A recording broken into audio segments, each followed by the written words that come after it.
conflict in the Middle East has now entered a second month, and while we're working at pace for de-escalation and peace, it is now clear that the impact of this war will affect the future of our country. So today I want to reassure the British people that no matter how fierce this storm, we are well placed to weather it, and that we have a long-term plan to emerge from it a stronger and more secure nation. First, let me say once again, this is not our war. We will not be drawn into the conflict.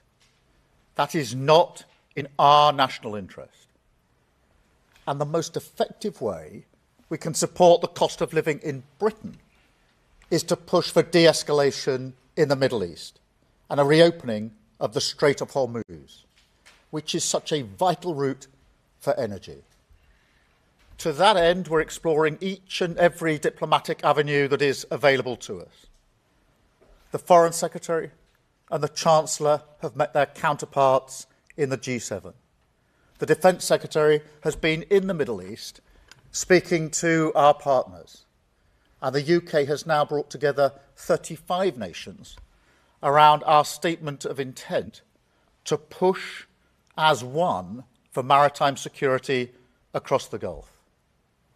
And today I can announce that later this week, the Foreign Secretary will host a meeting that brings those nations together for the first time, where we will assess all viable diplomatic and political measures that we can take to restore freedom of navigation, guarantee the safety of trapped ships and seafarers, and resume the movement of vital commodities. Following that meeting, we will also convene our military planners to look at how we can marshal our capabilities and make the Strait accessible and safe after the fighting has stopped. Because I do have to level with people on this. This will not be easy. I spoke with relevant business leaders in shipping, finance, insurance, and energy supply in Downing Street on Monday. And they were clear with me the primary challenge they face is not one of insurance, but one of safety and security of passage. So the fact is, we need all of this together. A united front of military strength and diplomatic activity, partnership with industry, so they too can mobilise once the fighting has stopped. And above all, clear and calm leadership. That is what this country is ready to provide. Because my guide from the start of this conflict has always been the British national interest.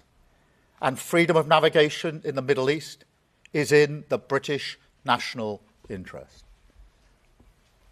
Let me turn now to the impact at home, because I know that this is causing huge concern. People turn on their television, they look at their screens, they say explosions, infrastructure blown up, aggressive rhetoric. They worry that the UK will be dragged into this. We won't. But I also know that people have a deep sense that this will affect their family and their household. They can see it at the petrol pumps, and they worry about their energy bills. It is the job of government to meet these moments, not just with immediate action, but also with clarity about our direction. That's what I remember about the 1970s, when my family could not pay every bill. We struggled through the energy shocks and the price rises of that decade. But we always believed in the end that Britain would secure a better future for us. And I think that's what's been lacking in the crises of recent years. And I'm not prepared to ask the British people once again to go through a crisis, come out of it, and say, business as usual, back to the status quo. So on our economy, on our energy, and on our defence, this time will be different.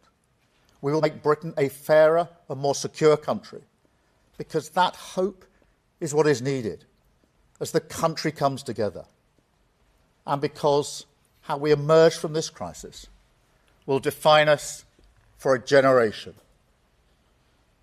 So, as I set out a few weeks ago, we have a 5-point plan for the immediate crisis. We're cutting energy bills by over £100 per household today. We've extended the cut in fuel duty until September, and we're monitoring that situation daily. We're supporting people exposed to heating oil rises, setting aside £53 million for that. We're taking back control of our energy security by investing in clean British energy, because that is the only way we get your bills off the roller coaster that is controlled by Putin and the Iranian regime. And frankly, I'm sick and tired of your energy bills fluctuating up and down because we're on the international market, when if we took control of our energy and had homegrown renewables, we could stabilise your bills. And finally, as I say, we'll continue to push for de-escalation in the Middle East.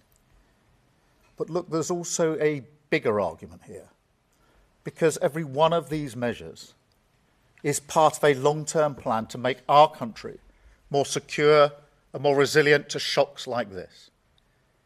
I mean, just look at what's happening today. Today, your energy bills will be cut because of the action that we took at the budget. And whatever happens in Iran, that price is now fixed until July. Today, if you need a prescription, instead of rising as they used to, the price will be frozen for a year. Today, if you're working on the national living wage, your wages will go up. Next week, on Monday, the state pension will go up. Next week, the 2-child limit will be scrapped, lifting 450,000 children out of poverty, the vast majority from working households. And next week, the biggest strengthening of workers' rights in a generation will become law, a huge boost to the economic security of working people.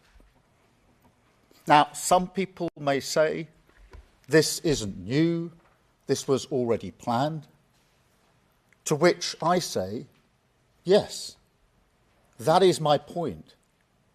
Everything I've done in politics, certainly since the Ukraine war in 2022, is a response to this new and dangerous world. We campaigned for a windfall tax on oil and gas companies, which we extended. We focused on the cost of living, and we acted at the budget. And we've always emphasised the need for clean British energy. And we've invested because we knew that making our country secure in this world was the ultimate test that we would face, and our ultimate responsibility to the British people. Now, it's not going to be easy, clearly. And in the coming weeks, as you would expect, we will continue to assess the economic effects. We will continue to stand up for the British national interest. And we will continue to do what we must to guide our country calmly through this storm. However, it is increasingly clear that as the world continues down this volatile path, our long-term national interest requires closer partnership with our allies in Europe and with the European Union. Now we have made progress on this front, on agriculture, electricity, emissions trading, and more. But as the Chancellor has rightly pointed out, Brexit did deep damage to our economy, and the opportunities to strengthen our security and cut the cost of living are simply too big to ignore. So, in the coming weeks, we will announce a new summit with our EU partners. And I can tell you that at that summit, the UK will not just ratify existing commitments made at last year's summit. We want to be more ambitious. Closer economic cooperation, closer security cooperation, a partnership that recognises our shared values, our shared interest, and our shared future. a partnership for the dangerous world that we must navigate together. A world where this government will be guided at all times by the interests of the British people. Thank you